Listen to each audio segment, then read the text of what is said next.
Declaro aberta a 12ª reunião extraordinária da Comissão de Assuntos Sociais da 4ª Sessão Legislativa Ordinária da 57ª Legislatura.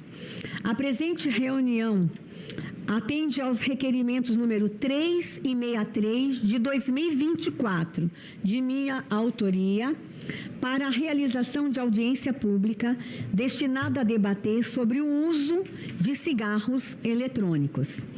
Informo que a audiência tem a cobertura da TV Senado, da Agência Senado, do Jornal do Senado, da Rádio Senado e contará com serviços de interatividade com o cidadão.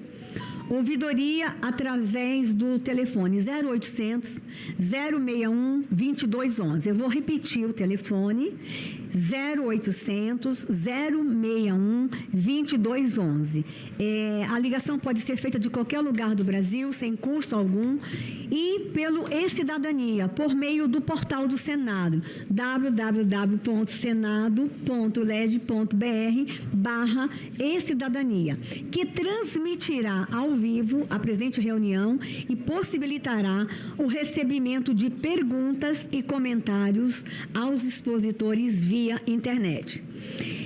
Nós temos a alegria de receber para esse debate, para essa audiência pública, 4 expositores nesta tarde. E informo aos nossos 4 convidados que o número de instituições que estão ligando, que querem participar do debate, que eu acredito que a gente vai precisar fazer uma segunda, uma terceira audiência sob este olhar, mas hoje, nesse debate, nós temos presente, de forma online, Marcelo Couto Dias, que ele é secretário da Família, Cidadania e Segurança Alimentar da Prefeitura de Osasco, mas o Marcelo também foi secretário adjunto da Família, secretário nacional adjunto no governo anterior. Está conosco João Paulo Becker Lotufo, coordenador do Grupo de Trabalho de Drogas na Infância e na Adolescência da Sociedade Brasileira de Pediatria. Muito bem-vindo, doutor João Paulo, muito bem-vindo, doutor Marcelo. Está de forma presencial aqui do meu lado a doutora Flávia Fonseca Fernandes, secretária-geral da Sociedade Brasileira de Pneumologia e Tisiologia. Seja bem-vinda, doutora, uma alegria ter a senhora com a gente. E de forma online, André Salem Esclo. E André, eu não sei se eu pronunciei certo o seu nome, você vai depois corrigir. Ele é da Tecnologia da Divisão de Controle de Tabagismo e Outros Fatores de Risco do Instituto Nacional de Câncer, do INCA. Muito bem-vindo, doutor André, uma alegria tê-lo conosco. Nós também convidamos o ex-secretário nacional de Cuidados e Prevenção de Drogas do Ministério da Cidadania, o doutor Quirino Cordeiro, que não pôde estar presente, e um representante também da BAT Brasil, que também não pôde estar presente. Nós já estamos recebendo perguntas e comentários via internet e nós vamos fazer a exposição da seguinte forma. Vai falar primeiro o doutor André, do INCA.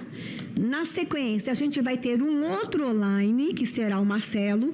Aí a gente, para fazer aqui uma interação maior, a gente volta para a doutora Flávia, ok? E a gente encerra com o doutor João Paulo Berg, tudo bem? Então, a gente estabelece essa ordem de fala.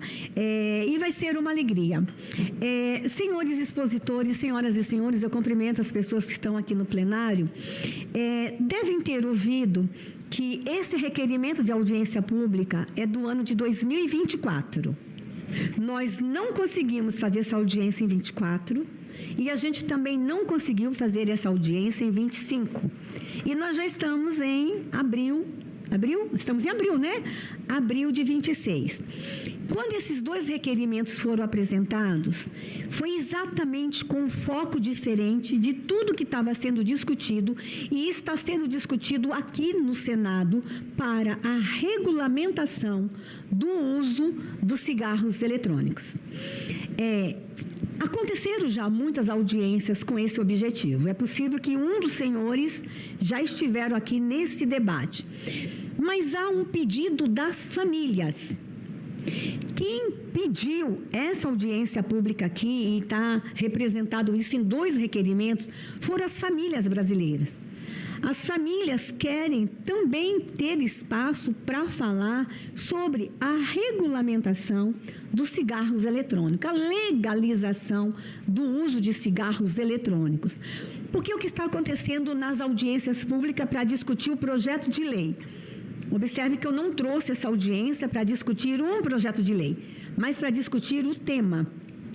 O que está acontecendo nas audiências públicas para se discutir o tema? Se falam em números, se falam em arrecadação, se falam em combate ao crime, porque legalizando nós não vamos ter mais contrabando.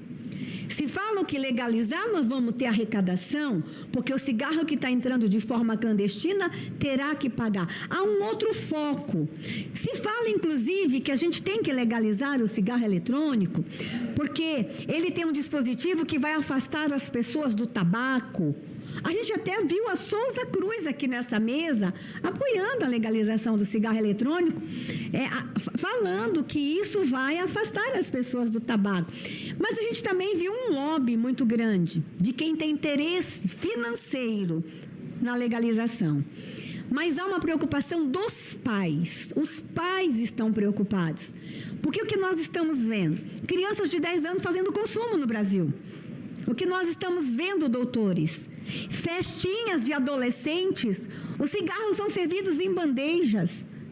E detalhe, cigarros com motivos infantis, é só procurar, esses dispositivos têm motivo infantil tão bonitinho, tem cor de rosa, laranja, azulzinho, tem de todas as cores, com desenhos lindos, passando uma imagem para o adolescente, que é tudo muito bonitinho e inofensivo, mas os pais estão preocupados. Os pais querem ouvir os senhores doutores que estão aqui. O Marcelo vai fazer muito esse papel aí da família, agora nesse debate. Mas os doutores, nós queremos ouvir. Vocês realmente falam que os pais podem ficar felizes, que esse cigarro eletrônico não faz mal nenhum, que a gente tem que aprovar a legalização e liberar geral no Brasil? Nesse sentido, doutores, eu quero trazer para os senhores, que não é o objeto dessa audiência, mas eu quero trazer uma outra preocupação que as famílias pediram que eu falasse sobre isso antes de passar a palavra aos senhores. Por favor, os slides. Nós estamos recebendo, doutores, os slides, por favor. Nós estamos recebendo muito pedido de informação de famílias no Brasil inteiro, não é mais nem só sobre o cigarro eletrônico, é sobre o tal do inalador nasal de aromaterapia. As crianças estão pedindo para os pais comprarem. Vejam só, volta à imagem anterior, olha lá, é para cheirar mesmo, tá vendo? Para cheirar. E de todas as cores, de novo, bonitinho. E as crianças estão fácil aquisição na internet. Quando as famílias começaram a me procurar sobre isso, eu fui buscar informações. Pode passar. Olha lá. Próxima imagem, por favor. Tem bastão, tem assim aerosol, tem de todas as cores, da mesma forma que se oferece o cigarro eletrônico. Estamos aí com uma outra realidade, doutores, que é o inalador nasal de aromaterapia. Bora só, vamos continuar. Próxima imagem. E, inclusive, diz lá, olha só, é inalação nasal rápida para refrescar, aumentar a energia e aliviar a fadiga e o estresse. E aí, doutores, as famílias que me procuraram são famílias de meninos e meninas entre 10 e 14 anos que fazem esporte. Olha a contradição. Meninos que fazem esporte querem inalar para ter mais energia, para jogar melhor, para ter mais desempenho nos jogos. E eu fui atrás disso. Gente, isso está sendo vendido assim, de forma solta no Brasil, assim como cigarro eletrônico. Pode passar. E lá, você pode comprar via internet, tem aquele lá, ó, energia. Você aspira esse inalador, você vai ter muita energia. Só que a gente está sabendo, pode passar o próximo slide, que já tem contraindicações. As contraindicações estão todas postas aí, ó. porque pode dar lesões nasais, sensibilidade respiratória, não faz bem para pessoas alérgicas. Pode passar o próximo slide, por favor. Olha lá, inalador nasal de aromaterapia, Nicor. Olha só, eles fazem propaganda, mas a gente já sabe, por exemplo, que os Estados Unidos já está proibindo, pode passar lá, já emitiu alertas e bloqueio à venda de inaladores de energia. Quer dizer, é o cigarro para relaxar, o inalador para dar energia. E aí eu pergunto aos doutores do pulmão, os pais, têm ou não têm razão de estarem preocupados com esses avanços e a forma como tudo isso está sendo vendido na internet? Pode passar. A gente deu uma olhadinha que pode provocar irritação severa na mucosa nasal. Próxima. Olha lá. Falsa sensação de desobstrução e efeito rebote. Tá? E isso me preocupou muito. Uma criança que pode estar congestionada usa essa coisinha aí brincando, quando na verdade tinha que estar se tratando de uma rinite, se tratando de uma doença mais severa, estão brincando com inalação. Pode passar. Risco grave para asmáticos e alérgicos. E aí, doutores, diante da preocupação das famílias, enquanto essa audiência aqui não acontecia, porque eu tenho pressa, a vida tem pressa, atendendo ao pedido das famílias, eu já mandei um ofício para o presidente do Conselho Federal de Medicina que se posicionasse sobre o inalador. Próxima imagem. Mandei um ofício, doutor André, para o ministro da Saúde que também se posicione sobre esse inalador. Também fiz um pedido para o doutor Leandro da Anvisa. Eu quero entender o que a Anvisa está fazendo com relação ao tal do inalador, porque a Anvisa já esteve nessa mesa para falar sobre o cigarro eletrônico. Eu quero ouvir também sobre o tal inalador. E também já mandei um ofício para o doutor Ricardo Correia, doutora Flávia, lá da Sociedade Brasileira de Pneumologia.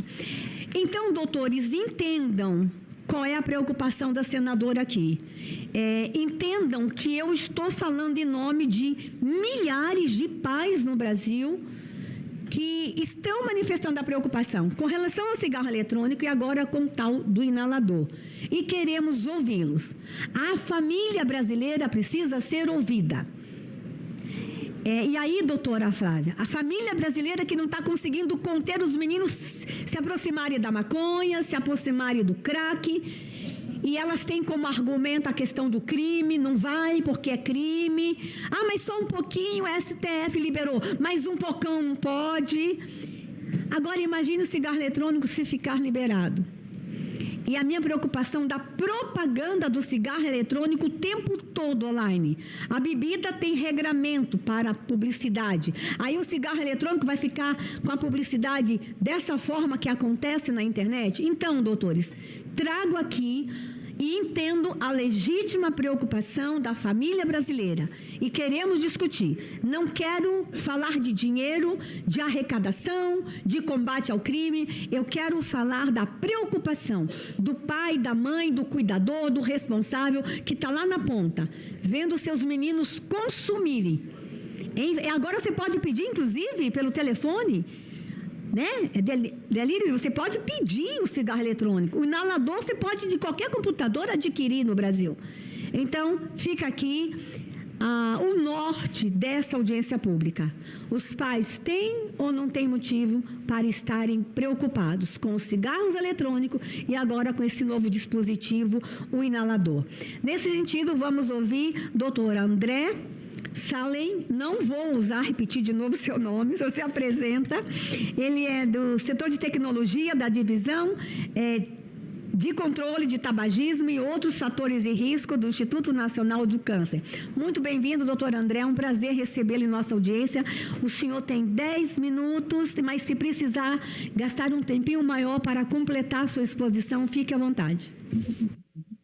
Obrigado, senadora. Agradeço muito o convite, um tema realmente muito importante e como a senhora mesma bem assinalou, envolve diretamente as famílias, porque a gente está falando, no caso da indústria da nicotina, né? A gente está sempre falando de produtos que são voltados basicamente para o público jovem, adolescente, que são aqueles, a estratégia-alvo da indústria da nicotina é recrutar esses novos consumidores para substituir, infelizmente, os que virão a falecer em decorrência desse comportamento de risco. E aí eu quero trazer um olhar que é sobre os dados das várias pesquisas que nós temos, né, no Brasil. O Brasil é uma referência no controle do tabagismo, no controle desse comportamento de risco, e essas pesquisas dialogam. Isso também se insere quando a gente vai falar da ameaça do dispositivo eletrônico para fumar, porque no Brasil esse produto ele é regulamentado pela Anvisa e a regulamentação é a proibição. Então, assim, o cenário que nós temos é que a gente tem um cigarro convencional extremamente barato no país. Essa curva, assim, quanto mais alta ela, é mais fácil, economicamente falando, para o cidadão brasileiro adquirir um cigarro convencional. E a gente está sempre aumentando. Houve um reajuste tímido em 2024, mas que não chegou nem perto de diminuir a acessibilidade desse produto. A cada ano que passa, a produção de cigarro convencional aumenta no país. Aumento de produção de cigarro convencional significa o quê? Que tem mais gente começando a fumar esse produto ou menos gente parando de fumar. Já agora, em 2026, comparado com 2025, já estamos falando de mais de 1 bilhão de unidades a mais. Ou seja, esse cenário ele continua piorando. E os dados que a gente teve mais recentes, né, da proporção de fumantes no país estão mostrando uma estagnação, como era de esperar, né? E até o último dado da pesquisa telefônica do Vigitel mostrou um aumento na proporção de fumantes no país, né, entre os jovens adultos, coincidindo com a queda do preço real do cigarro convencional brasileiro. Então, a gente vê que o jovem adulto ele parou de cair a proporção de fumantes no jovem adulto, né, tanto entre homens quanto entre mulheres. E o dado mais recente, ele mostrou, o dado da Pesquisa Nacional de Saúde Escolar, mostrou que a gente observou uma pequena queda agora na proporção de fumantes de cigarro. E o que a gente observou também é que houve uma queda, né, nessa última pesquisa do consumo de narguilé, que é um produto altamente utilizado pelo adolescente, e também isso coincidiu, tanto a experimentação quanto o uso atual de narguilé. Né? E o cigarro de palha, que também vem crescendo entre os jovens adultos, ele também mostrou uma queda entre os adolescentes. Isso tudo parece que coincide com um aumento que foi registrado na proporção de usuários de cigarro eletrônico, né, de dispositivos eletrônicos para fumar, que foi registrado entre os adolescentes.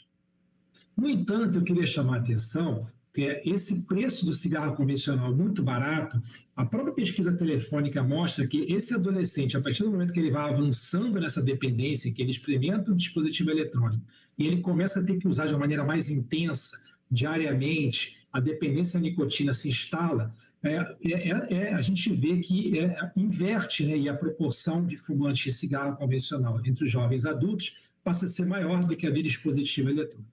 E a gente, então, tem um problema que independe de liberar ou não liberar o dispositivo eletrônico para fumar. A gente tem um problema que, atualmente, num produto que é permitida a sua comercialização, que é o cigarro convencional, em que 9 entre cada 10 adolescentes que tentam comprar o seu próprio cigarro no Brasil, eles são bem-sucedidos nessa tentativa.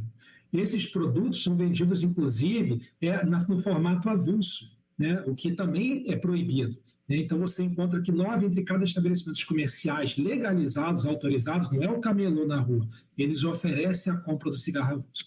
Então, como a senadora bem disse, né, a gente também tem essa venda pela internet, tanto do cigarro convencional quanto do dispositivo eletrônico para fumar.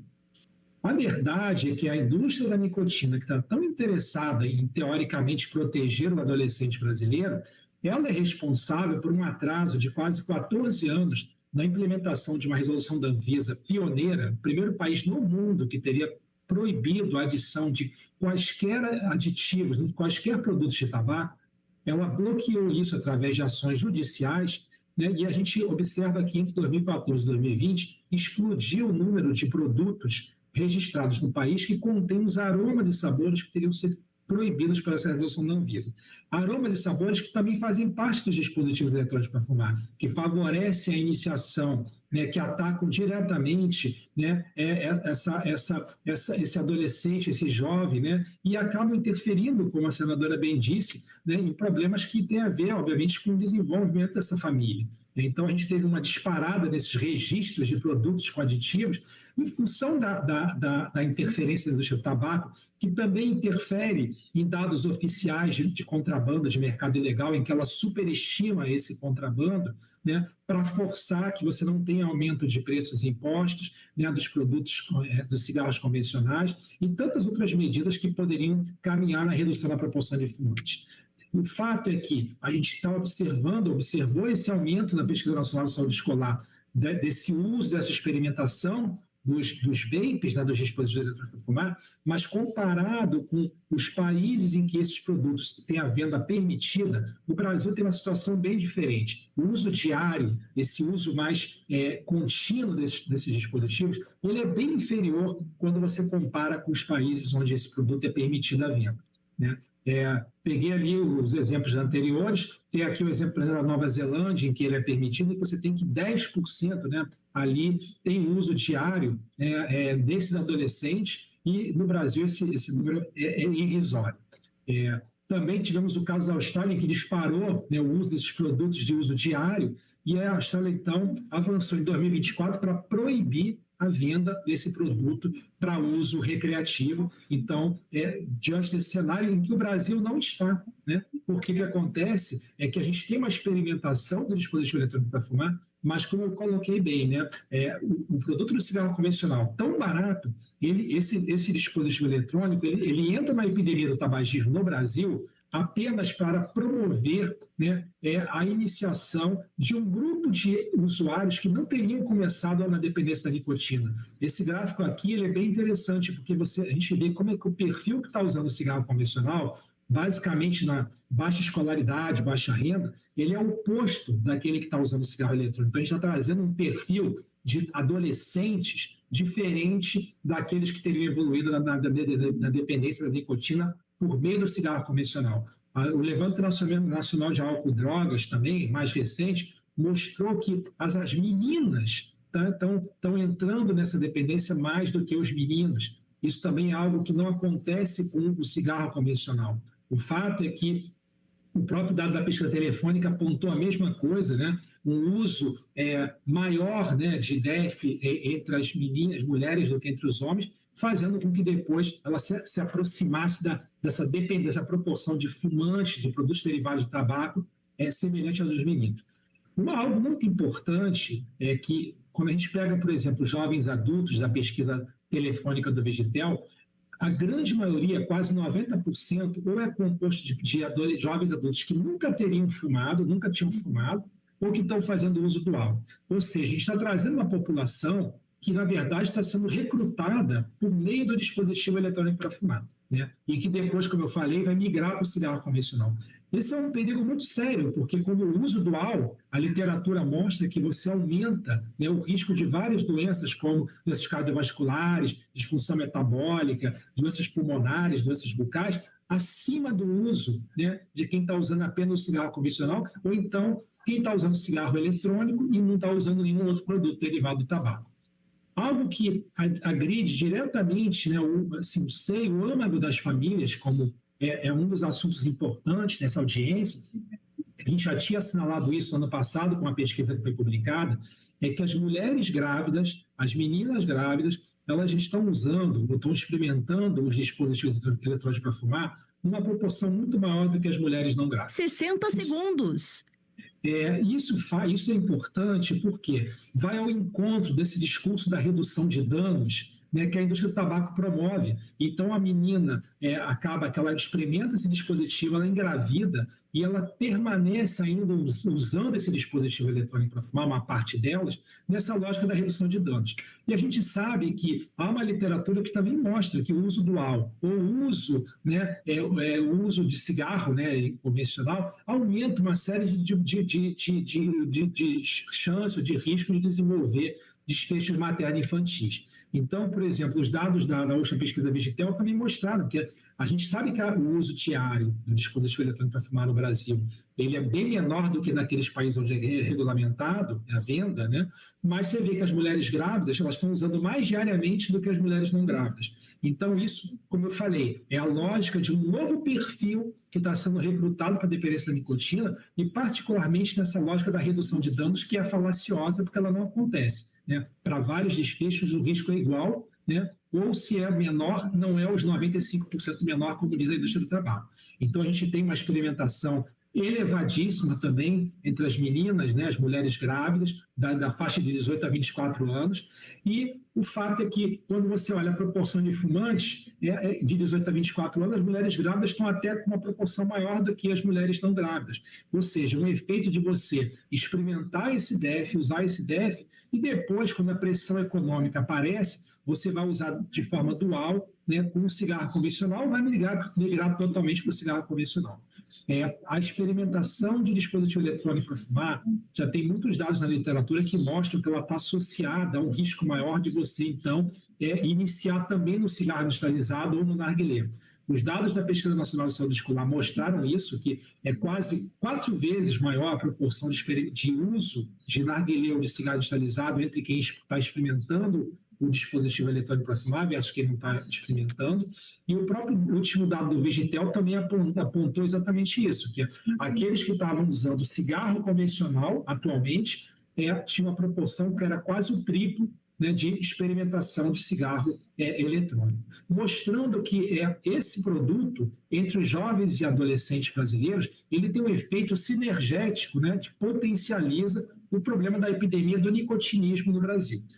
Os dados que também temos entre os adultos, 18 anos ou mais, mostram uma certa estabilidade, não há aumento no uso de usuários de dispositivo eletrônico para fumar, reforçando a ideia que a estratégia de marketing da indústria do tabaco são produtos tecnológicos recheados de aromas e sabores voltados para atrair, para recrutar os nossos adolescentes, a geração futura, né, que vai crescer nesse ambiente e que tem uma interferência na indústria do tabaco.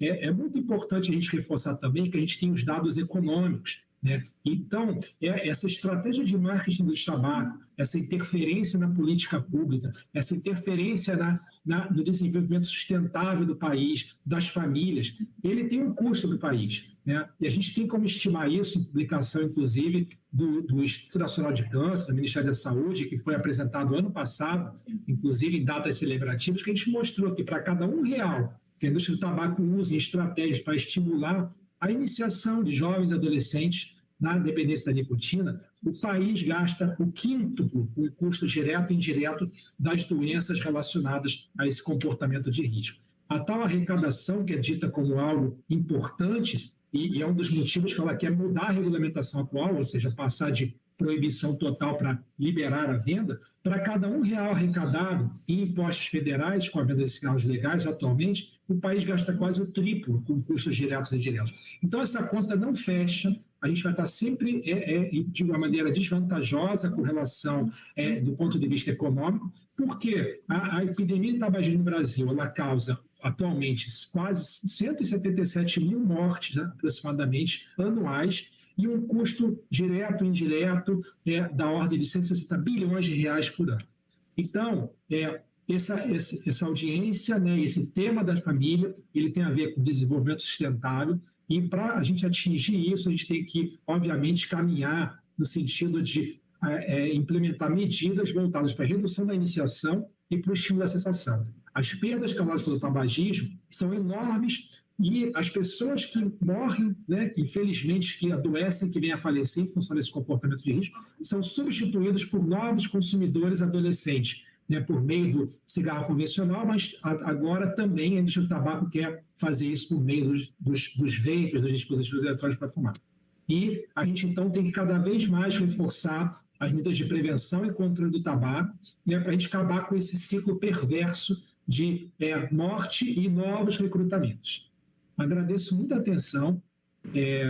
Eu, infelizmente, vou ter que me ausentar agora, mas eu fico à disposição depois para poder responder eventuais perguntas. Doutor André, antes do senhor sair, eu quero agradecer e quero informar para as pessoas que estão nos assistindo que a apresentação de doutor André vai ficar no site da comissão à disposição. E o senhor sabe, doutor André, que esse é o tipo de slide, de material que vai ser muito consultado por pesquisadores, por famílias, por jornalistas. Parabéns por sua apresentação, mas eu só queria ler aqui, doutor, alguns comentários que chegaram. Eu tenho 3 perguntas, mas serão para os demais expositores, mas só para o senhor ter ideia do nível de comentários que estão chegando. Por exemplo, Renata do Distrito Federal. Jovens que usam VAP precisam de apoio, não apenas punição para romper o vício. Crie um incentivo para a abstinência. Se o senhor me fala que cada cigarro, dinheiro arrecadado de o nosso custo vai ser quase 3, aí a gente vai criar mais programas para abstinência de uma coisa que a gente podia estar evitando a dependência. Boa sua participação, Renata, mas a gente precisa colocar números agora. Renan do Pará, sem fiscalização da vigilância sanitária, a luta será enfraquecida. O DF tem a maior população adulta e escolar ao consumo de VAPs. Sandra do Rio de Janeiro, a legislação já existe. É preciso mecanismos de conscientização e educação. Fumar é um vício que precisamos combater. Lucas do Paraná, o dever do Estado é regulamentar. Olha o que ele fala. O Estado não deve ditar o que um cidadão maior de idade pode ou não consumir. E Luiz de Alagoas fala, doutor, o uso de cigarro eletrônico vem tendo um aumento muito grande na adolescência, principalmente em cidades pequenas, sem fiscalização. Aí, doutor André, o senhor traz para nós o número que morre mais de 177 mil pessoas no Brasil relacionadas ao tabaco. 177 mil ano. Mas essas são as mortes. A gente tem que considerar as milhares de pessoas com péssima qualidade de vida, que estão em sofrimento. A morte é o desfecho de um sofrimento. Mas nós temos milhares de pessoas em profundo sofrimento no Brasil todo ano por conta do tabagismo relacionadas ao tabaco. E a gente precisa falar isso, a forma como o senhor colocou. Obrigada, doutor André. O senhor só faltou colocar uma coisinha na sua apresentação. Coloque na próxima. Eles fedem. O cheiro é muito ruim. A gente sabe quando uma pessoa está usando cigarro eletrônico, quando se aproxima da gente. Não adianta dizer que vocês estão usando no anonimato, porque o cheiro de vocês chegam antes. É por isso que os pais identificam.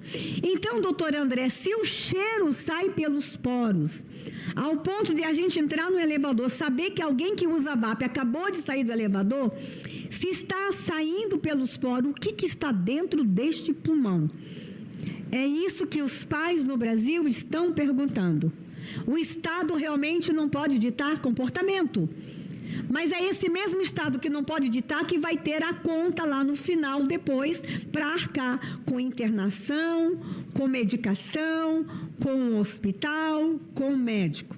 Doutor André, obrigada por sua participação, obrigado por disponibilizar esses slides tão preciosos, e a gente sabe que o senhor vai precisar sair, se ausentar, só se quiser fazer alguma consideração final e a gente já encerra a sua participação. Quer responder ou falar alguma coisa?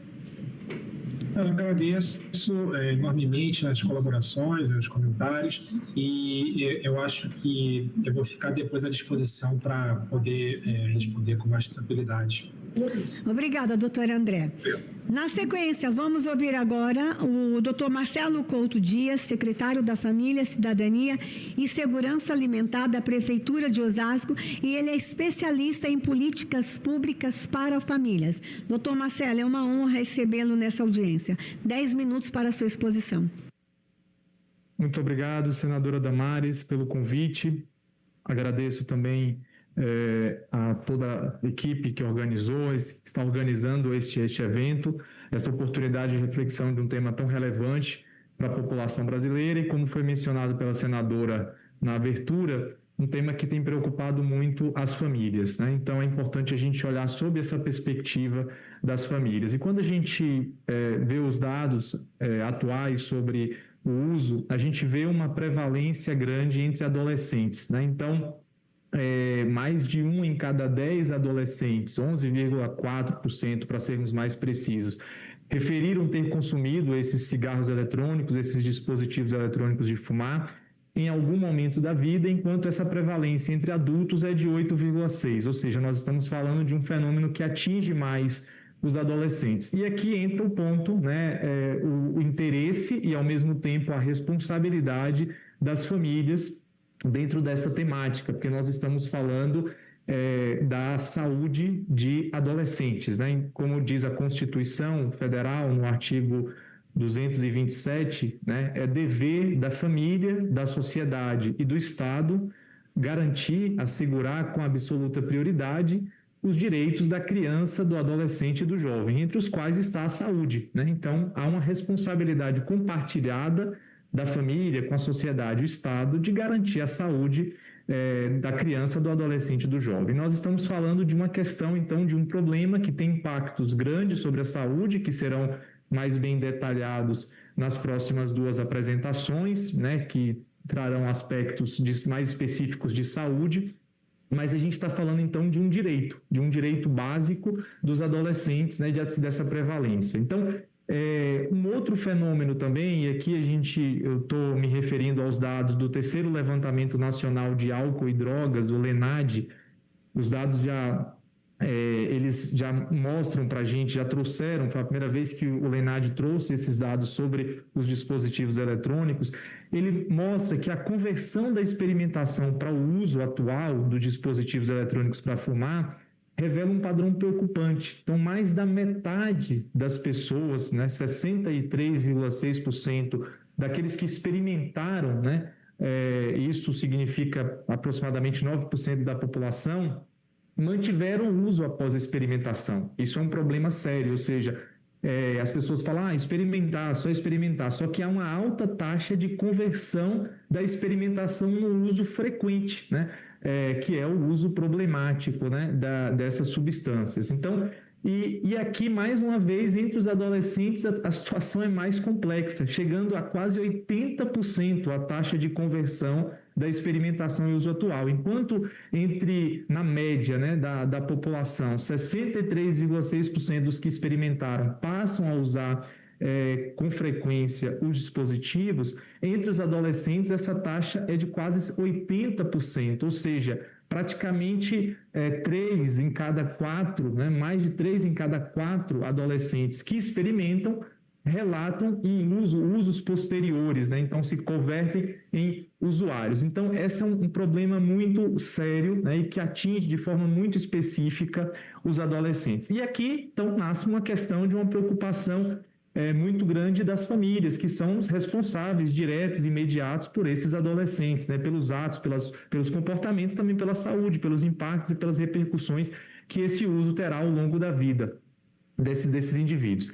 Essa prevalência também é um dado importante da gente mostrar no que diz respeito ao uso e ao impacto deles na adolescência. É uma prevalência maior entre indivíduos do sexo feminino, né, que é diferente dos adultos. Então, os adultos, você tem uma prevalência maior de uso entre homens, mas quando a gente fala dos adolescentes, a prevalência do uso é maior entre as meninas. E aqui a gente coloca os dispositivos eletrônicos de fumar, os cigarros eletrônicos, eles entram num rol também onde está o álcool e outras drogas, né, outras substâncias ilícitas, que nesses casos, os dados da Pesquisa Nacional de Saúde dos Escolares, como foi mencionado já pelo André, que me precedeu, dão conta de uma prevalência maior entre as meninas. E aqui a gente tem que ficar atento a uma questão, tem uma questão aqui até de saúde mental também, né, então que está relacionada com isso. Os dados também da PENSE mostram uma degradação grande da saúde mental dos nossos adolescentes, e especialmente as meninas estão sendo mais afetadas, e isso torna elas mais vulneráveis a todos esses tipos de substâncias que promovem, ainda que temporariamente, um alívio para aquele sofrimento emocional que os adolescentes estão, infelizmente, cada vez mais submetidos na nossa sociedade, tantos outros problemas relacionados a isso.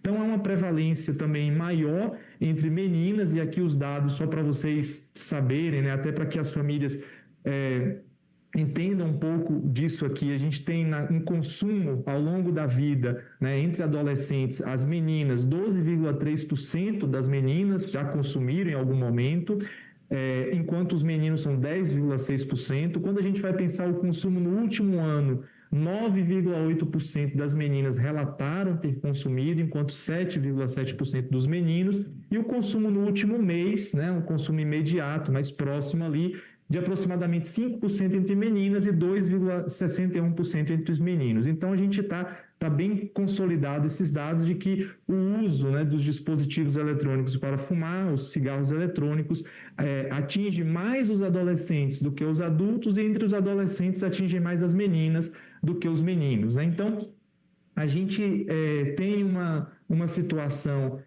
que exige uma atenção específica, né, e ações claras para enfrentar esse problema, que são ações de diversas ordens. Algumas aqui já foram até mencionadas pelo André, ou seja, o fato da proibição, né, o uso desses dispositivos é proibido, né, mas a gente sabe que tem uma lacuna grande em termos de fiscalização, porque não basta a proibição, é preciso que isso seja fiscalizado. A gente tem um problema semelhante com o álcool, né? É proibido a venda e o consumo de álcool por adolescentes, mas infelizmente as pesquisas mostram um acesso fácil e um consumo frequente entre adolescentes do álcool, e isso acontece a mesma coisa com os cigarros eletrônicos. Então, há uma necessidade de incremento das estratégias de fiscalização, manter a proibição, é fundamental a manutenção da proibição. Até ia apresentar alguns dados aqui, mas a fala do André já contemplou, né? Não é uma solução essa liberação do uso, porque os países que já fizeram isso mostraram um aumento do consumo e uma prevalência maior. Então, não é verdade que legalizar vai disciplinar, vai ordenar melhor o consumo. Isso vai aumentar o número de pessoas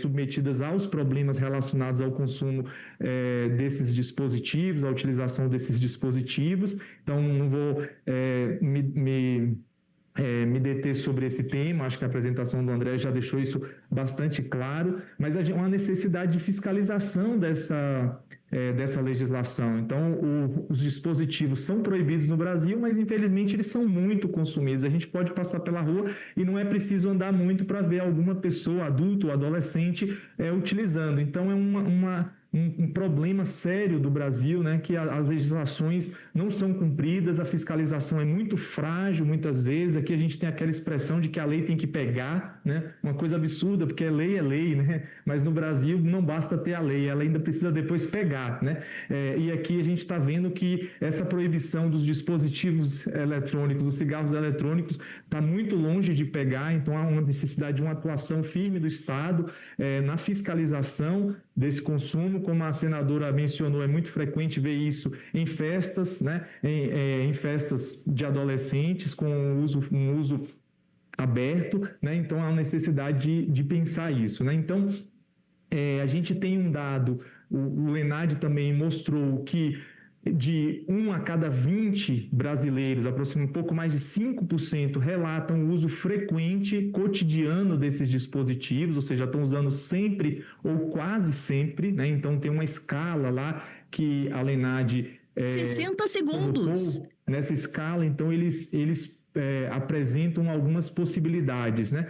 Entre as possibilidades está essa de consumir sempre ou quase sempre, né? E a gente tem uma taxa de pessoas que relataram consumir sempre ou quase sempre de mais de 5%. Outros são às vezes, raramente ou quase nunca, né? Mas, então, 5,3% falam que fazem isso sempre ou quase sempre. E esse padrão de consumo regular, ele está potencialmente associado à dependência de nicotina, né, o uso habitual em contextos sociais. Ele, mais uma vez, foi maior entre adolescentes. Então, entre esses que respondem que consomem os dispositivos sempre ou quase sempre, 7% são adolescentes e 5% são adultos. Enfim, então temos um problema que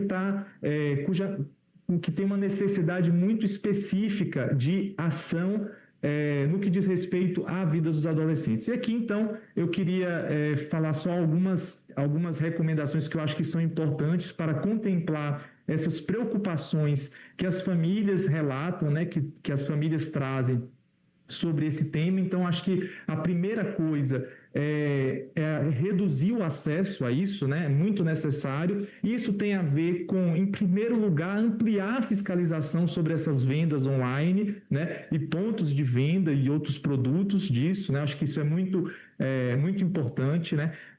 Tem que se estabelecer uma articulação federativa com estados e municípios para ficar bem claro essas ações, né? Para garantir a eficácia regulatória, né? Ou seja, tem que alinhar metas, tem que ter procedimentos, tem que ter clareza das penalidades no nível federal, estadual e municipal, sobretudo nesse contexto em que a gente vê um aumento do consumo e um aumento numa faixa etária que, segundo a lei, deve ser tratada com absoluta prioridade. Então, em termos até da absoluta prioridade de que fala a Constituição, é necessário o incremento dessas ações de fiscalização, né, que manter essa proibição, acho que isso é muito claro, isso vai muito na linha dessa preocupação que as famílias têm, porque o acesso é cada vez mais fácil, o acesso pela internet são ferramentas que os adolescentes dominam muito mais do que os seus pais, né? Então eles sabem muito mais onde encontrar, como acessar e etc. Então, os pais ficam numa posição muito prejudicada, né, nesse sentido, porque às vezes o pai, se ele for tentar adquirir um produto desse, ele não consegue, por até falta de destreza com a internet de um modo geral, né? Mas os adolescentes fazem isso com muita facilidade, tem comunidades, né, em que se pode acessar. Então, a manutenção da proibição integral é muito necessária, mas, além disso, é necessário que essa proibição não esteja somente no papel, né? Que ela seja acompanhada de uma fiscalização clara da venda digital, sobretudo, né? Porque hoje, basicamente, a forma de acesso a esses dispositivos é por meio da venda digital, então aqui há uma necessidade de uma fiscalização maior nesse sentido, né? Além disso, também é muito necessário garantir, né, isso que foi já mencionado, que é uma forma de atrair, né, esses novos consumidores, que associar isso com uma ideia de que assim você vai se distanciar do cigarro, né? Como se o dispositivo eletrônico fosse uma forma de se distanciar do cigarro, né, tradicional. Isso é um equívoco, né? As pesquisas mostram isso, então é necessário sensibilização, ações de comunicação que mostrem que não há essa relação. Agora, também tem um outro ponto que é muito importante, é que também a Lenad mostrou, que existe um contingente significativo da população brasileira que não conhece esses dispositivos. Então, as estratégias de comunicação também têm que ter esse cuidado para não levar informação sobre uma coisa que a população não sabe, para que mais adolescentes fiquem conhecendo, né? Então, tem que ter uma sensibilidade nessas ações e focar grupos específicos para acabar, para evitar um risco de um efeito iatrogênico de campanhas publicitárias que acabariam aumentando o acesso à informação, o conhecimento de uma população que é de mais de 15% da população que nunca, pelo menos nos dados aqui da pesquisa do Lenad, 17% falou que nunca ouviu falar sobre esses dispositivos. Então, as estratégias de campanha de comunicação, elas precisam ter essa cautela para não acabar tendo esse efeito de levar essa informação para essa população. E o último ponto que eu queria destacar aqui, que eu acho que é muito importante, é também mostrar a necessidade de investir no fortalecimento do vínculo familiar, né, na melhoria das práticas parentais. Diversos estudos recentes, né, temos estudos de 2025, de 2026, que mostram uma associação entre a qualidade da relação, né, da supervisão, da expressão afetiva, ou seja, das práticas parentais e a prevenção do uso de cigarros eletrônicos, né? Então, os estudos mostram que quando os adolescentes crescem em contextos marcados por um exercício da parentalidade de forma adequada, caracterizada por supervisão, limites claros, regras, ou seja, pais que sabem onde os filhos estão, com quem andam, o que estão fazendo, que horas vão retornar, que abrem espaço para o diálogo, enfim, quando exercem a parentalidade de forma adequada, esses adolescentes têm uma chance menor de experimentarem e terem o uso frequente dos cigarros eletrônicos. Então, investir no fortalecimento dos vínculos familiares, investir na melhoria das práticas parentais é muito importante, não só para os cigarros eletrônicos, os estudos já mostram essa relação entre parentalidade e uso de cigarros eletrônicos, mas vários outros desfechos na vida dos adolescentes. Menor uso de drogas, menos problemas de saúde mental, tanto sintomas internalizantes quanto externalizantes de saúde mental são verificados em maior frequência em adolescentes que crescem em ambientes familiares marcados pela negligência, pelo autoritarismo, pela permissividade, enquanto adolescentes que crescem em lares marcados por uma combinação adequada entre supervisão e expressão afetiva, que é o que a ciência chama de estilo parental autoritativo, são menos vulneráveis a todos esses desfechos. Então, o investimento na parentalidade, políticas públicas que promovam práticas parentais adequadas, que melhorem a relação e a comunicação dos pais com os filhos, é muito importante de forma em escala para garantir o desenvolvimento saudável dessas crianças e dos adolescentes. A gente tem, inclusive, uma recomendação da Organização Mundial da Saúde.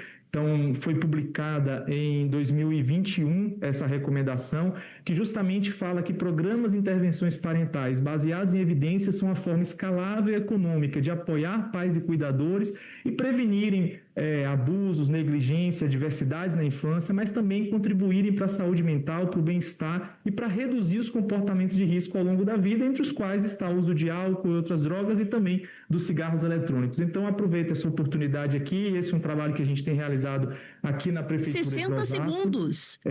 Que é justamente o foco, né, em fortalecer esses vínculos familiares. Desde 2023, a gente implementa aqui programas de fortalecimento de vínculos, dois programas especificamente, o programa ACT, para educar crianças em ambientes seguros, e o programa Famílias Fortes. Temos difundido essas metodologias nas escolas da rede municipal de ensino, agora estabelecendo parcerias também com escolas da rede estadual, e entre os resultados desse investimento no fortalecimento do vínculo e da melhoria das práticas parentais está a redução já comprovada em estudos e pesquisas feitas no Brasil da exposição de crianças e adolescentes a comportamentos de risco, entre os quais está o uso de cigarros eletrônicos. Era isso que eu tinha para compartilhar com vocês. Mais uma vez, parabenizo pela iniciativa e espero que essa fala tenha contribuído para esse debate tão rico e necessário que o Brasil precisa fazer em torno desse tema. Muito obrigado. Obrigada, doutor Marcelo. Se puder ficar até o final para considerações finais, aí tem duas perguntas direcionadas ao senhor.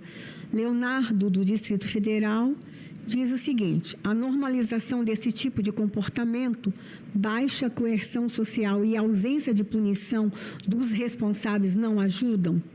Punir os pais, talvez? Responde quando eu te devolver a palavra. E também a pergunta: por que esse índice maior de meninas? Se o senhor podia explicar. O expositor anterior falou um número crescente de mulheres grávidas. Agora, quando a gente traz para a adolescência, o senhor aponta que o número maior de quem experimentou ou está fazendo uso do cigarro eletrônico são de meninas. Então, ficam essas duas perguntas para o senhor responder. Vamos para o nosso penúltimo expositor dessa audiência pública, Dr. João Paulo Becker Lotusso, coordenador do Grupo de Trabalho de Drogas na Infância e na Adolescência da Sociedade Brasileira de Pediatria. Muito obrigada, doutor, por estar conosco. Agradeço essa oportunidade. E eu quero me apresentar primeiro como pediatra, um pediatra que ainda está na ativa. E eu sou pneumopediatra e trabalhei muito sobre a questão do tabaco no sentido de prevenir aí o fumo em ambiente fechado. Então, desde 2012, nós estamos batalhando nessa luta. E eu tenho um ambulatório antitabágico que começou tratando os pais fumantes das minhas crianças asmáticas. Na verdade, quando você pergunta para o jovem qual é a droga que faz menos mal, hoje o tabagismo todo mundo sabe que faz mal. E eles respondem claramente: a maconha e o álcool. Mas, na verdade, o cigarro eletrônico hoje também está ocupando esse espaço da droga que faz menos mal. Existe na verdade, uma falta de amplas campanhas para divulgar o malefício de todas as drogas. Então, nós temos hoje, por exemplo, no Supremo, um dos ministros querendo aí trabalhar aí a liberação da maconha. Então, já foi votado o porte, mas não foi gasto um minuto para se dizer qual é o risco do uso da droga. E a maconha está junto do cigarro eletrônico também, não vamos ignorar isso. Então, aproveitando aí os dados recentes que tivemos aí sobre o uso de drogas, os jovens costumam falar para mim, tio, todo mundo usa. E, na verdade, a menor parte da população usa. Então, você vê, o álcool, por exemplo, 50% da população não colocou uma gota de álcool na boca no último ano. O tabaco, 90% não fumam. Nós aumentamos um pouquinho, de 9,2% para 11,5% de 2023 para 2024. Mas, na verdade, quase 90% da população não fuma. A maconha, muito menos. E as outras drogas também. Mas, quando você comenta com o jovem que o risco da droga é até a nível cerebral, eu vou ter que terminar. Então, o risco da droga, ele ocorre em todos os momentos. Então, por exemplo, você fala 20% dos jovens vão ficar dependentes da maconha, por exemplo. O garoto disse para mim, tio, eu estou aqui com um PhD de não sei o que, de Nova York, que 10% fica dependente. E eu perguntei a ele, se você pegar um avião que estivesse na porta do avião, escrito 10% de chance de cair, você pegaria esse avião? Então, esse é o problema. Qual é o risco do uso da droga? Qual é o risco do uso do cigarro eletrônico? Nem todo mundo vai ficar doente. Nem todo mundo vai ter câncer, nem todo mundo vai ter o EVALI, nem todo mundo vai ter surto psicótico. Mas o risco da doença existe. Então, começa com as drogas lícitas e termina com as drogas ilícitas. Então, você ter um rapaz de 30 anos hoje batendo no pai de 74 anos porque ele não queria comprar bebida alcoólica, esse é o fim do túnel, vamos dizer assim. Então, na verdade, isso que no lado da medicina a gente pega. Então, nem todos vão ficar doentes. Quando começar a falar a questão de droga para as famílias, é intraútero. Porque se a mãe fuma, o feto já tem problemas. Se a mãe usa maconha, o feto já tem problemas, e assim vai. Estamos com um problema no berçário do Hospital Universitário da USP, onde 15% acaba ficando com abstinência de droga no berçário. Então, o uso da droga durante a gestação tem aumentado muito. Não se comenta isso e, na verdade, as crianças do berçário acabam tendo abstinência de droga, aumenta o tempo de internação, elas choram intensamente e, na verdade, elas acabam aumentando o tempo de internação, aumentando o custo de permanência hospitalar e aumentando a chance de infecção hospitalar. Então, o que eu estou vendo hoje é que pais e filhos estão procurando ajuda. Eles estão percebendo que os filhos estão dependentes do cigarro eletrônico. Então, o meu ambulatório para parar de fumar tem recebido vários alunos da Universidade de São Paulo, onde eles estão percebendo que não conseguem ficar uma aula sem sair para usar o cigarro eletrônico.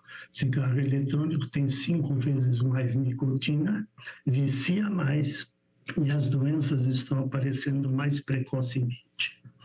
Na verdade, eu tenho meu trabalho de prevenção que chama Dr. Bartô, é o personagem que eu criei, e ele tem um livro que chama Os 12 Passos. Todo mundo tem os 12 passos hoje, né? Alcoólatras Anônimos, Narcóticos Anônimos, e nós fizemos também os 12 passos para evitar um pouquinho o risco da droga na família.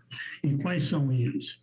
Família unida com limites. Limites é uma coisa que está faltando. Conversar dentro de casa, fazer as refeições com os filhos sem o celular na mesa, atividades sociais e esportivas, desenvolver, seria escola tempo integral para nós, é o projeto da Islândia. Espiritualidade é um fator protetor. Bons amigos e o exemplo dos pais. Você sabia que se os pais fumam, a chance de droga nos filhos é de 50%. Estou falando de drogas lícitas e depois caminhando para as ilícitas. Se os pais não fumam, 2% de chance de drogas nos filhos. Se os pais bebem, 25% de chance. Se os pais não bebem, 1%. Então, dentro desses 12 passos, se eu tivesse um para trabalhar, seria a família. E a escola é a segunda família.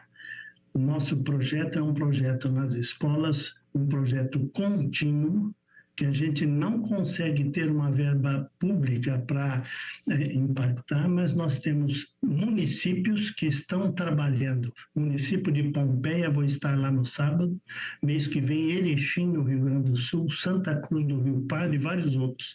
Mas o projeto não é ir à escola fazer uma palestra, é treinar os professores para que eles exerçam um programa de prevenção de drogas durante o ano todo. O programa tem que ser contínuo, tem que ser persistente. Não adianta uma palestrinha na escola. Então, na verdade, a minha ideia é: qual é o risco de uso de droga? Qual é a campanha governamental que falou do risco do uso da maconha quando discutiram o porte da maconha? Nenhum. Então, nós precisamos trabalhar isso, uma campanha efetiva a nível nacional para a gente divulgar o risco de todas as drogas e inclui aí o cigarro eletrônico. Na verdade, o que acontece? Quando a gente tirou o cigarro de dentro do restaurante, né, do ambiente fechado, isso ocorreu em 2009, Brasil só se tornou ambiente livre do tabaco em 2014. O ministro da Saúde, na época, engavetou a regulamentação do uso da droga, desse projeto de não se fumar em ambiente fechado, e o Brasil, apesar de nós já termos dados em São Paulo que tinha diminuído o infarto e o derrame, são trabalhos do INCOR, o Brasil demorou 5 anos para que o outro ministro, porque aquele não fez, por coincidência é o mesmo ministro que nós temos hoje, engavetou 5 anos um projeto que tinha relação com benefícios à saúde. E lembrar que o cigarro eletrônico também produz o tabagismo passivo. A criança que está em volta recebe a nicotina e o seu cérebro já reconhece a nicotina e quando ela começar a experimentar, ela vai ter problemas mais precocemente. Então, minha mensagem é essa. Eu acho que a gente tem que investir na família, tem que investir na prevenção, que é uma coisa que os governos têm dificuldade. Eles, aqui em São Paulo, por exemplo, disse que se acabou com a Cracolândia, mas hoje, vindo para cá, onde eu estou no hospital, eu passei por várias ruas dominadas de gente de rua. Quer dizer, então espalha-se a droga, né? E não há uma campanha de prevenção esclarecendo a população que precisa saber do risco do uso da droga. Obrigado. Doutor João, que alegria ter o senhor aqui com a gente. E a doutora Flávia estava aqui do meu lado dizendo assim: a senhora conhece o trabalho dele, ele é extraordinário. Aí ela estava abrindo aqui para mim ver o site do doutor Bartô. E eu queria que o senhor, em 2 minutinhos, passe o endereço para a população, doutor João Paulo, porque o senhor disse tudo, mas tem muitos pais que lá na ponta não têm a informação. A doutora Flávia acabou de me dizer que tem material seu, que ela conversa com o filhinho dela de 3 anos, com material seu. Passa o site para o Brasil, doutor, para a gente ir lá buscar o seu precioso material, por favor. está no site www.drbartô.com.br. Ali tem todo o material que a gente precisa, tem um programa, tem lá mais de 120 vídeos falando do mal da droga, e isso pode ser repassado nas famílias, nas escolas, em todo lugar, e estamos esperando uma colaboração para que esse projeto entre na política pública de prevenção de droga, o que tem sido muito difícil. Obrigada, doutor João, obrigada por sua participação. Nós vamos acessar o site, vamos conhecer, mas eu só tenho que lhe informar que o senhor vai ter muito trabalho nos próximos anos, porque dia 31 agora, o ministro da Suprema Corte, o ministro Gilmar Mendes, falou de forma muito clara que o STF já pensa, está bem aqui, da forma eu vou ler exatamente como está na imprensa, para não dizer que eu tenho problema com a Suprema Corte, não tenho, pelo contrário, STF está perto de discutir descriminalização de todas as drogas. Eu estou aqui falando de cigarro eletrônico. Eles estão alguns passos na frente. É descriminalização de todas as drogas. O senhor vai ter muito trabalho no Brasil ainda, doutor João Paulo.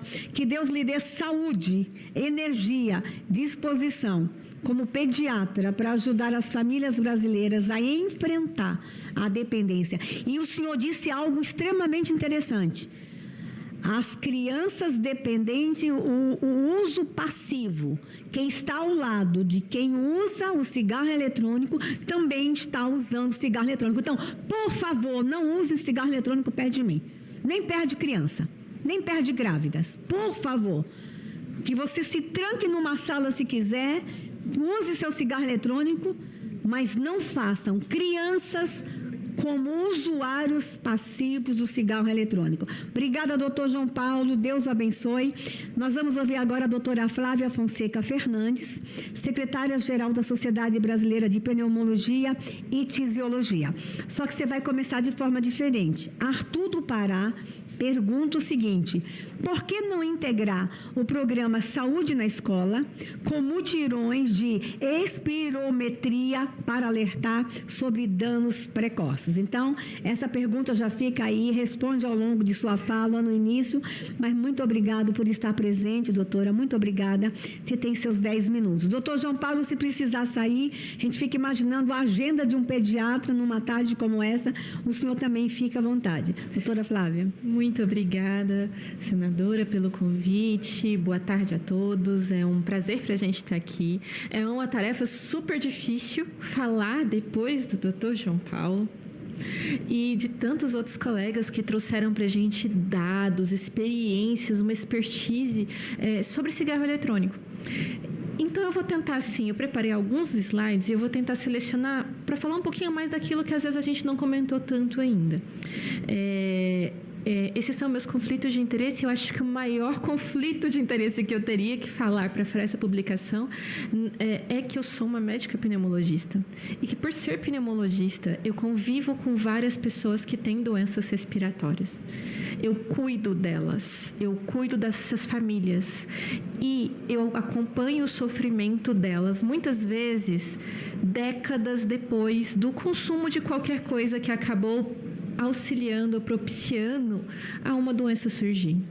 Então, o meu conflito de interesse, eu sou extremamente enviesada contra qualquer uso, qualquer droga inalatória, porque isso prejudica o pulmão, porque isso faz mal e porque eu vejo a sequela disso cada dia, a cada hora, a cada paciente que eu atendo, a cada filho, a cada mãe que eu acompanho.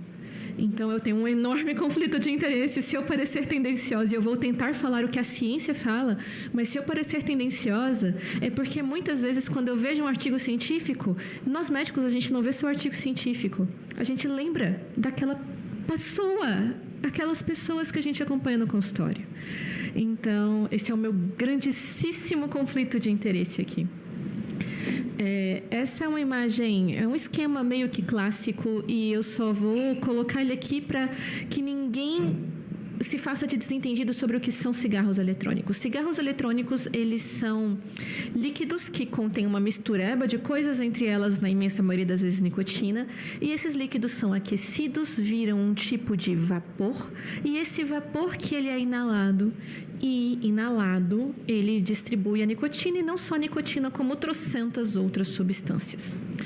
É importante a gente falar algumas coisas, é super comum no consultório, na vida, no corredor do supermercado, as pessoas perguntarem pra gente: mas é menos pior, né? E a resposta que não é menos pior, não é pior, nem melhor, nem nada disso, é diferente, ponto. Vamos falar sério? São coisas diferentes. O que eles têm em comum? Eles distribuem nicotina.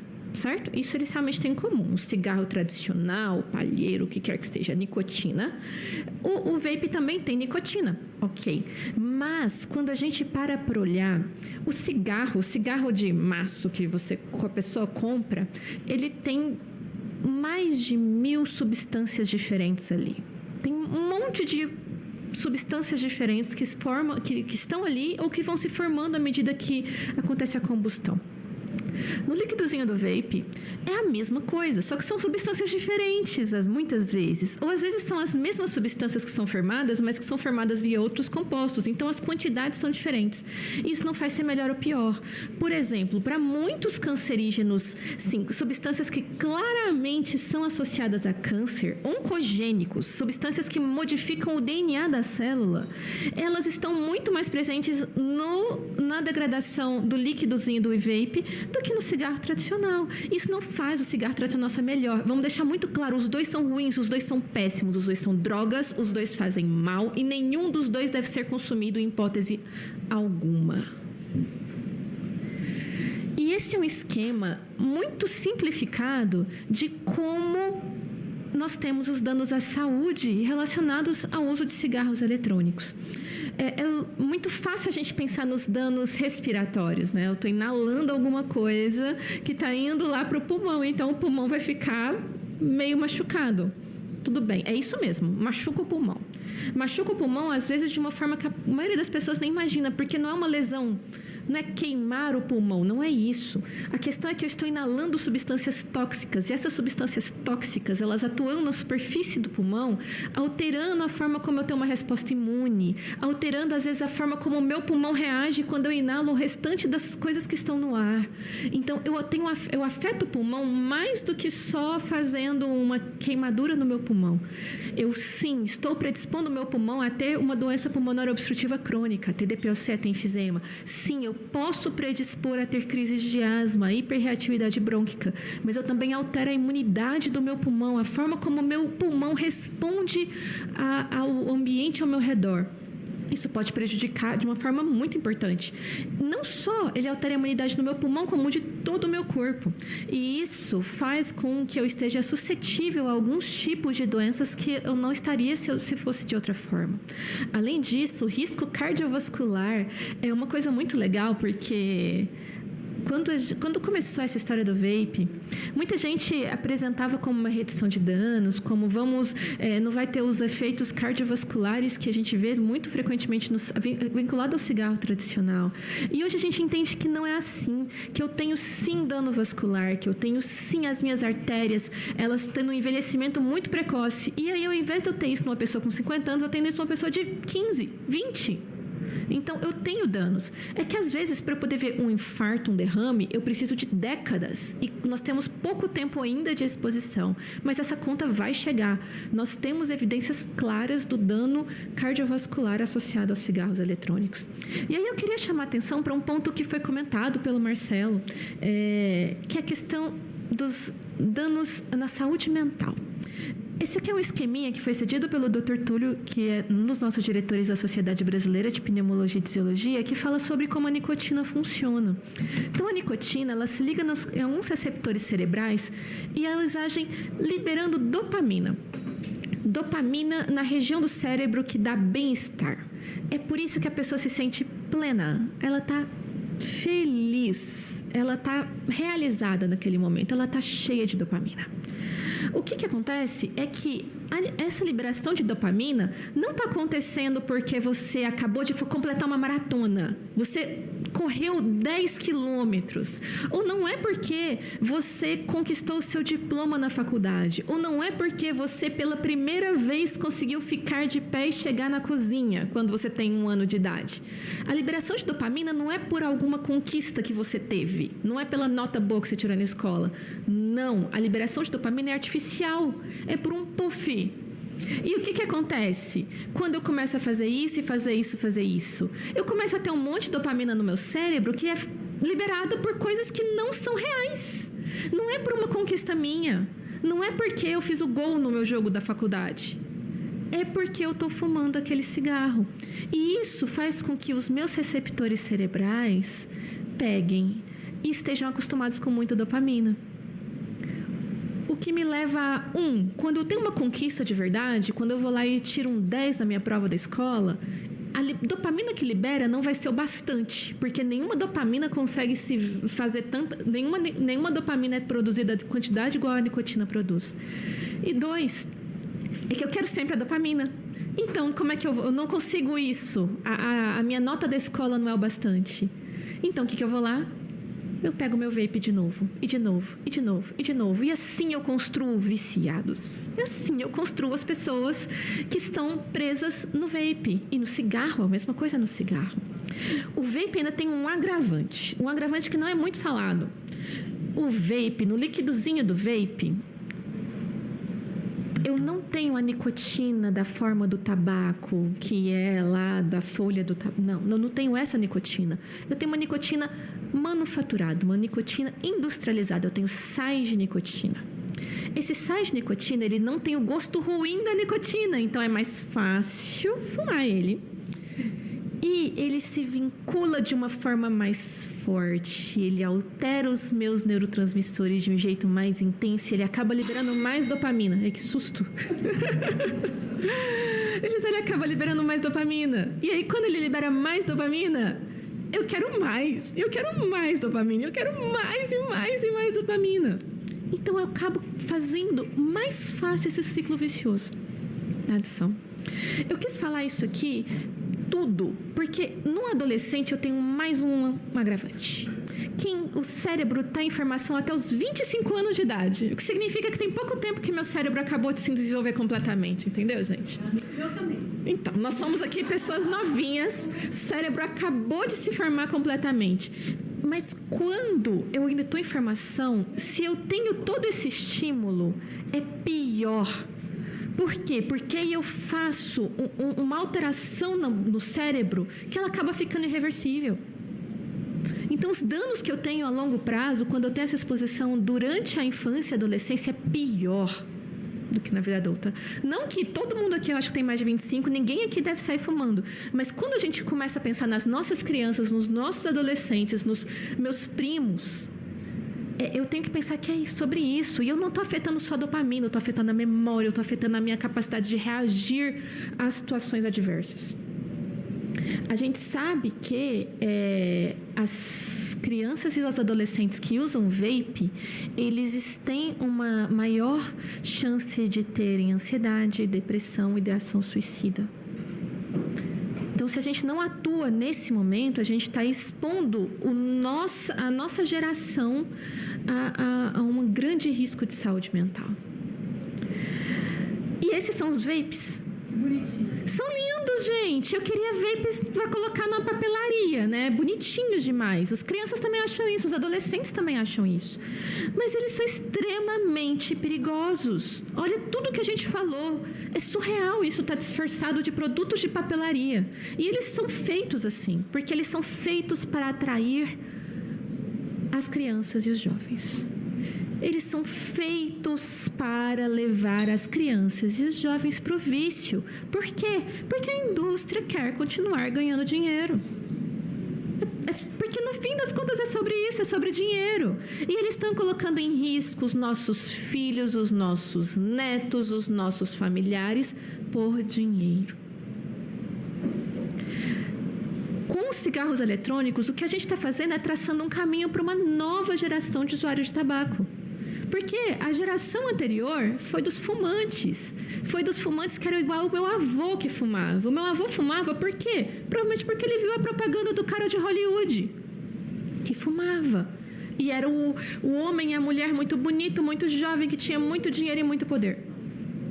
Hoje, isso caiu por terra. Por quê? Porque todo mundo sabe que cigarro faz mal. Todo mundo sabe que cigarro mata. Quem fuma sabe disso. Então, eles estão fazendo tudo disfarçado. E como é que eles estão fazendo isso? Eu tenho um ponto de entrada. Eu tenho os vapes sendo usados pelos jovens. O Dr. André falou lá na primeira apresentação, quase 30% dos nossos jovens já têm contato com vape no ensino médio. Eu tenho uma taxa de conversão que o Sr. Marcelo comentou de quase 80%. 3 em cada 4 adolescentes que provam continuam fumando. Eu tenho isso progredindo, igual também foi falado, para o uso duplo. Por quê? Porque é mais barato eu manter continuamente o tabaco convencional, então eu começo a usar os 2. Até que chega uma hora que eu vou ficar só com o cigarro normal. Certo? Então, o que a gente está fazendo, a gente está o que a indústria quer isso, é que a gente chegue numa população que vai usar continuamente. Por quê? Porque eles ganham dinheiro assim. Certo?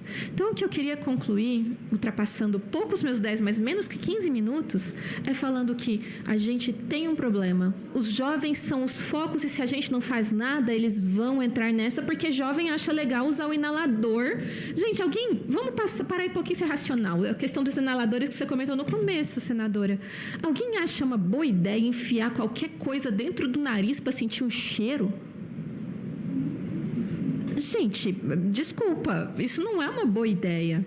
E isso não é algo coerente, não sei que seja um remédio, não faz sentido. Então, assim, os jovens, eles são suscetíveis a esse tipo de moda, esse tipo de pressão social. A gente precisa entender que eles são foco e que a gente precisa tomar o cuidado com essa faixa etária. Que a gente tem uma substância que é a nicotina, que vai alterar o cérebro das nossas crianças, dos nossos jovens. E isso pode trazer danos permanentes para uma geração. Que existem, sim, danos sistêmicos do cigarro eletrônico no corpo humano. E que, se a gente deixar isso acontecer, o que vai acontecer? O cigarro eletrônico é mais uma forma de cigarro junto com o cigarro convencional.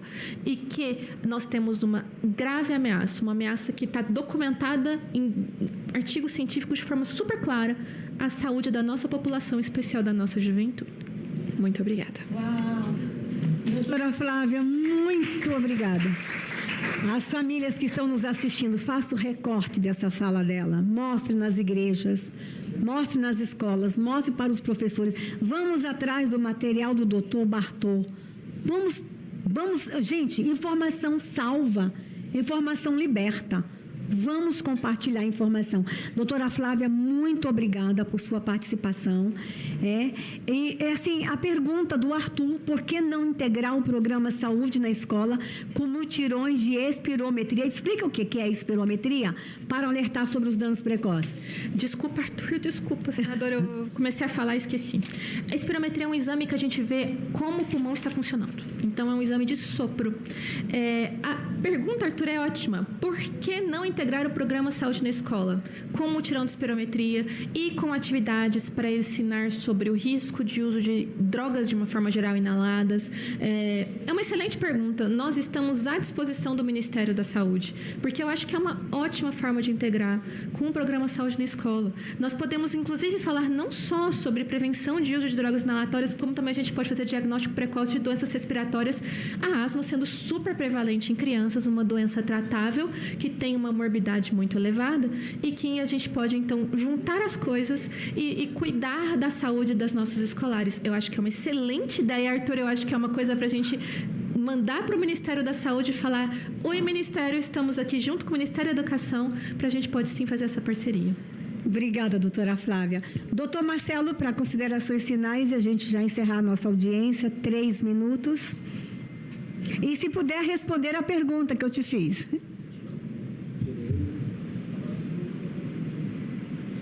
Doutor Marcelo. Oi. Então, vamos lá, tentar responder aqui a pergunta. Primeiro, com relação à questão das famílias, né? Seria o caso de punir as famílias? Eu acredito que não. As famílias precisam ser orientadas, né?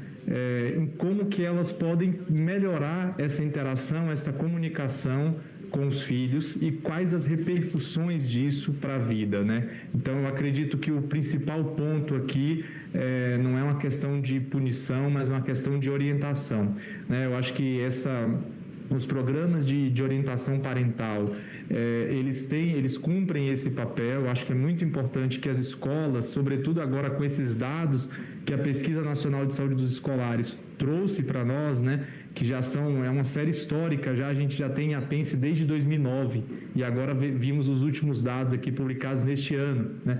Então, e que mostra uma série de problemas relacionados à saúde mental, outros comportamentos de risco, como o uso de álcool, de drogas ilícitas, dos cigarros eletrônicos, enfim.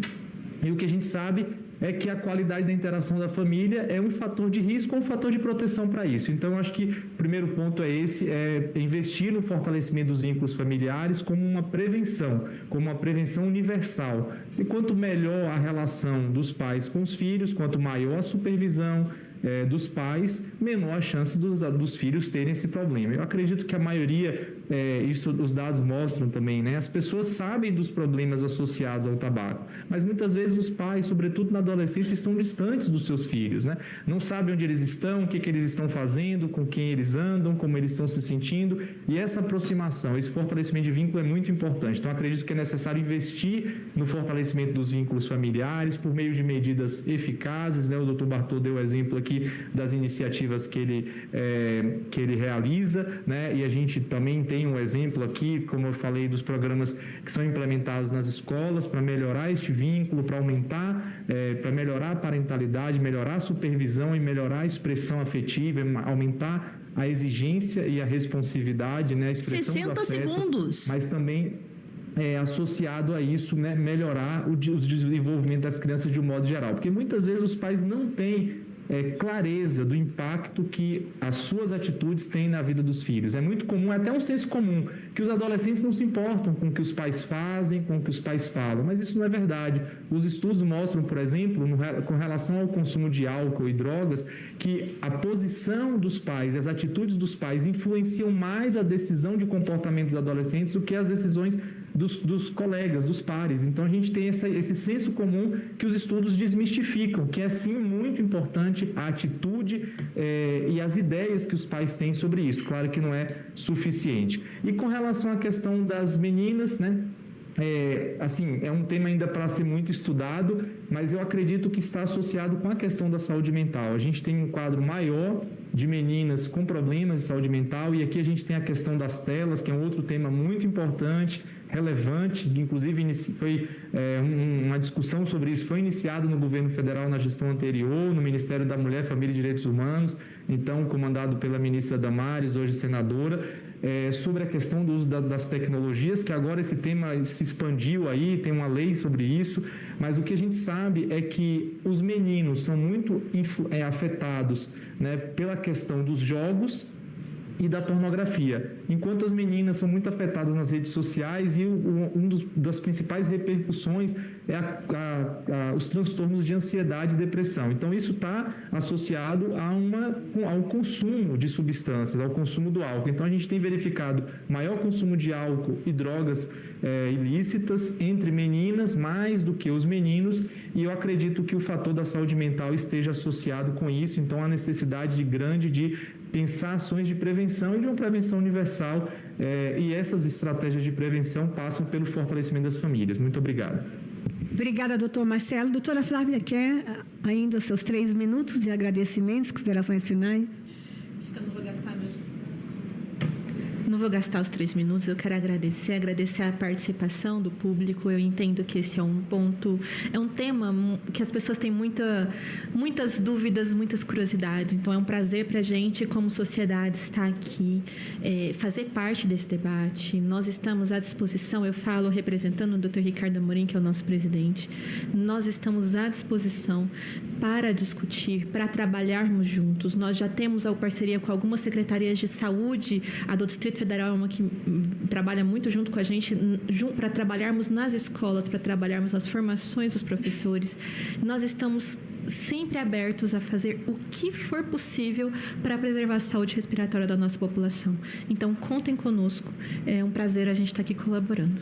Obrigada, doutora Flávia, por falar no DF. Nós estamos encerrando a audiência, mas eu faço questão de registrar a presença de Larice Cavalcante, diretora de Atendimento e Apoio à Saúde do Estudante da Secretaria de Educação do DF, que desenvolve o Programa de Saúde Mental dos Estudantes. Obrigada por estar conosco.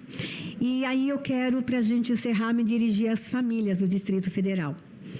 Durante todo o momento aqui foi apresentado o relatório do PENSE. Para quem está me acompanhando, o PENSE é a Pesquisa Nacional da Saúde do Escolar. E os dados apresentados que a nível nacional quase 30% dos adolescentes entre 13 e 17 anos, de uma certa forma, estão consumindo os cigarros eletrônicos. Mas, para minha tristeza, Larice, no Distrito Federal, esse número é de 43%. Então, papais e mamães do Distrito Federal, 43% dos adolescentes entre 13 e 17 anos aqui no meu DF já experimentaram ou estão usando cigarros eletrônicos. E às vezes os pais não sabem. E aí a gente quer se dirigir a essas famílias. A participação da família nesse processo é muito importante. Quando eu falava de dependência tecnológica, e agora eu não falo mais porque não dá tempo de sair fazendo palestra pelo Brasil, eu dizia para os papais e mamães do Brasil: você tem a senha do celular do seu filho de 14, 15 anos? Aí os pais: não, é invasão de privacidade. Deixa eu dizer uma coisa para as famílias que estão me acompanhando. A câmera aqui, ó. Papai e mamãe, enquanto está sob o teu teto, enquanto come do seu feijão, do seu arroz, não tem privacidade. Você tem que saber a senha do seu filho. A mesma coisa eu falo. Papai e mamãe estão olhando a mochila da sua criança?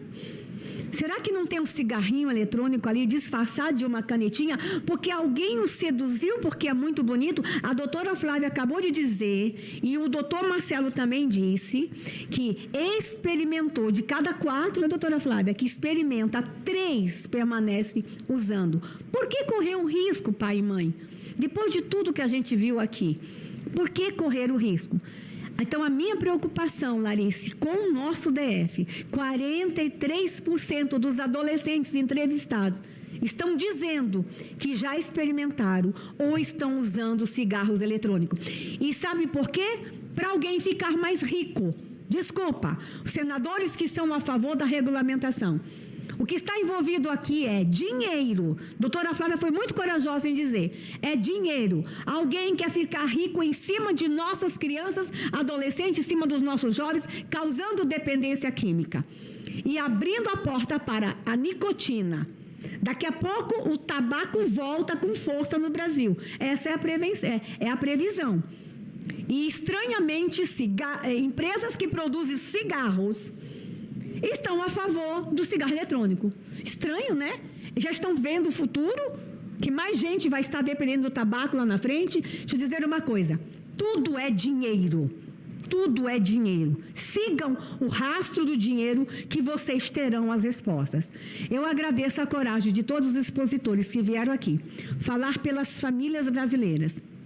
Falar com as famílias brasileiras. E a minha preocupação especial com as famílias do DF que me trouxeram a esta casa para ser corajosa e não se curvar diante de lobbies poderosíssimos em detrimento da saúde de nossas crianças e adolescentes. E a gente vai continuar esse debate. E eu só quero mandar um recado para Luiz de São Paulo. Luiz perguntou, considerando que a Anvisa, na resolução número 46 de 2009, já proíbe a venda, importação, comercialização e publicidade, como reforçar a fiscalização? O recado fica, denuncie famílias, procure as autoridades. A população brasileira, denuncie. Aí tem gente dizendo, mas é melhor regulamentar porque aí vai vir o de boa qualidade, porque agora os meninos estão consumindo de péssima qualidade, que estão sendo tudo contrabandeado. Vocês acham que existe boa qualidade nisso? Pode ser a melhor fábrica do mundo. O efeito vai ser prejudicial à saúde do usuário, das crianças e adolescentes. E assim, registrando, eu posso falar, você não pode. A minha indignação, eu ainda tenho um pouquinho de imunidade parlamentar. E a minha indignação também, da Suprema Corte está namorando, flertando com a descriminalização de todas as drogas. Eu encerro essa audiência. Eu fico imaginando, hoje 40 gramas de maconha é permitido por apreensão. Não é 40 gramas ao dia. Se tu pegar uma pessoa com 40 gramas agora, ela não vai presa. Mas daqui a pouco ela pode estar com mais 40, mais 40. Como é que vai ser o uniforme da polícia daqui para frente? Uniforme com revólver, algema, cacetete e uma balança na mão. Policial correndo atrás de um bandido com uma balança na mão. Eu não consigo imaginar que país é esse. Como é que vai se medir a droga líquida? A droga líquida que vão liberar. Como é que vai medir o que é evaporado? Eu não sei para onde caminha essa nação. Mas deste modo, preocupada com a saúde da família brasileira, dos meninos e meninas, a gente encerra essa audiência agradecendo a presença de todos. Que Deus abençoe o Brasil, que Deus dê juízo à Suprema Corte, que Deus dê juízo ao Senado Federal. Muito obrigada, doutores.